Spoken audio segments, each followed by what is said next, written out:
All right, so we're seeing this from the DM side, but much of what you're going to see is going to be the same on your side, although you wouldn't actually be able to see the monster's actions or the hidden individuals here. We're going to assume that Ernie, the big cat, Dolly, the invoker, and the dude, the priest of Lathander, the Morning Lord, have just finished a heavy battle with gigantic zombie-like beast, easily 8 to 9 feet in height, with some kind of a spectral wizard backing them up. The spectral wizard has withdrawn from sight.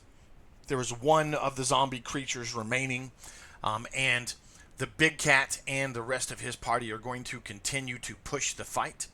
So the big cat is going to declare that he's going to attack with his longsword, and he's going to be rolling initiative with his longsword to do so. He's going to be attacking quite quickly. The dude, realizing that the big cat is relatively injured, but that he's also still within range of this individual here, is going to have to take a chance, and he's going to have to try to cast a Cure Serious Wound on the big cat. Since he can't move and cast, there's very likely going to be an attack of opportunity because this big giant zombie has reach. It has like a 10-foot reach that it's going to be able to swipe out at the dude if it notices the dude doing this.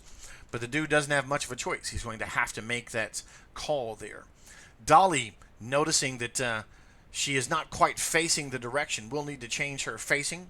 She's used up her magic missile spells. She's probably going to attempt to cast a haste spell on her party so that they can continue to fight.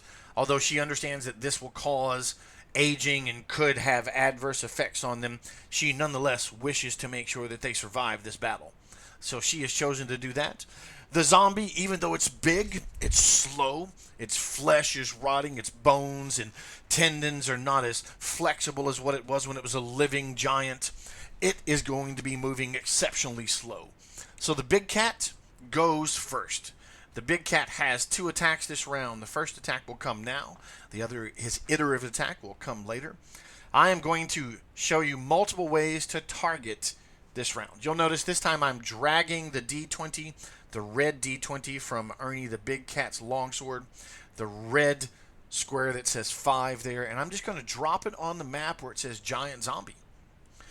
Ernie hits. He's an excellent warrior, even though you only roll this 7, and this time it's large damage because it is a zombie.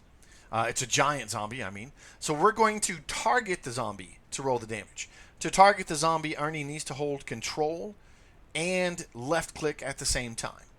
And now we can just double click that D12 and the damage will go through.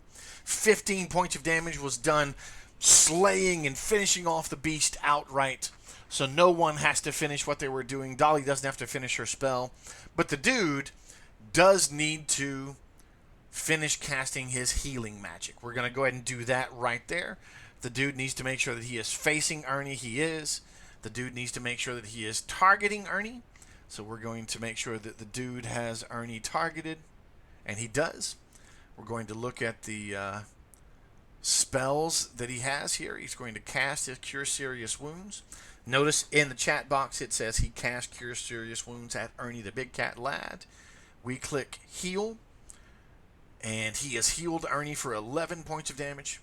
Ernie is now back up to 31 out of 98, having taken a lot of damage earlier.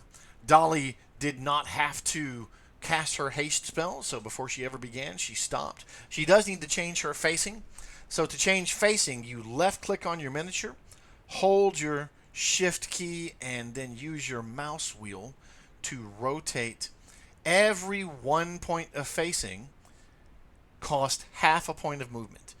But you get 1 free facing, and that's 1 turn. Not 1 complete rotation, just 1 of these turns of the cardinal wheel. Think of it as like a rose compass or a compass rose.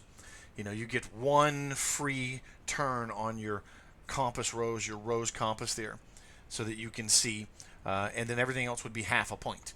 Your movement is shown on your character sheet in numbers of squares.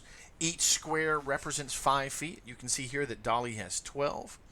So if Dolly were to be moving, she would be able to declare how she wanted to move by drawing out and attempting to move herself. I will load back in a moment and show you how the the PCs actually move. For now, we're going to stop this part of the video and come back to another video later.